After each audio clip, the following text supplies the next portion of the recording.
Chapter 4. More days passed and Sarah and Henry became closer and closer. They made love often and spent time talking each day.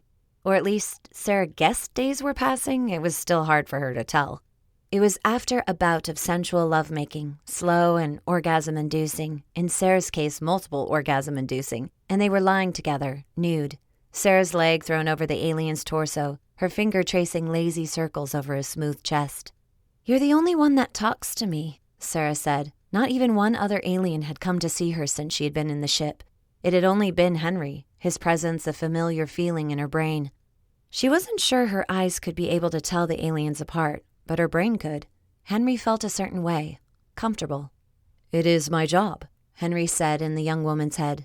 His words stung, and she couldn't help but keep a hurt look from falling quickly across her face, and a hurt thought from flashing in her brain, easily picked up upon by the telepathic alien, though he missed the look upon her face since his species never changed the expression on their faces. Was Sarah just a job to Henry?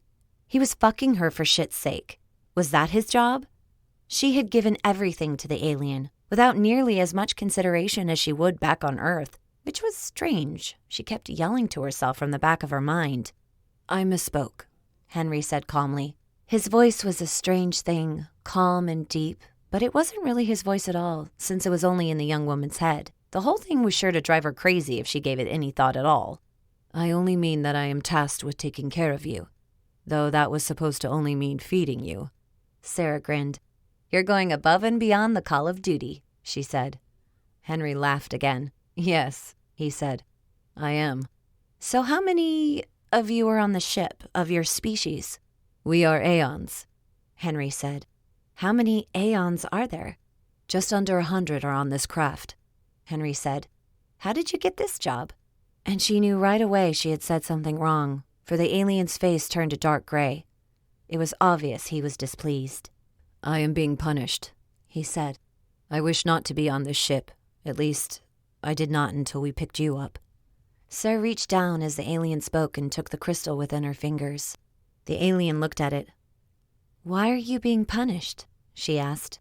She didn't think Henry was going to answer her, and Sarah was about to apologize for bringing the question up when he did speak, in her mind, of course. You call them fathers. My father, he was punished, and when he died, the punishment went to me.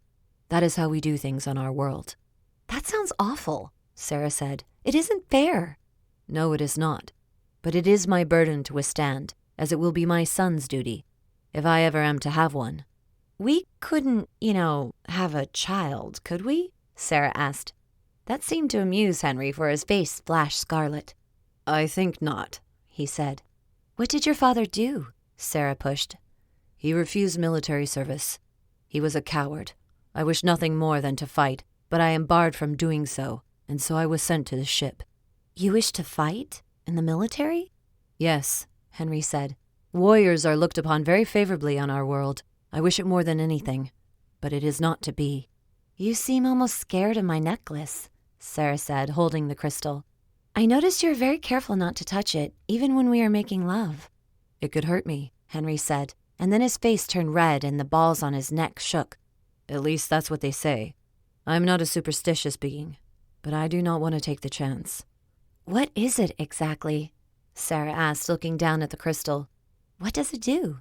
"It is a weapon," Henry said, surprising the human woman. "And it will save us." "Save you?" Sarah asked, and the alien nodded, and he was just about to answer her when there was a shuddering shake of the ship, and in the distance a loud boom.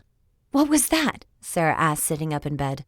"We're under attack," the alien told her telepathically, and then he hurried to get dressed.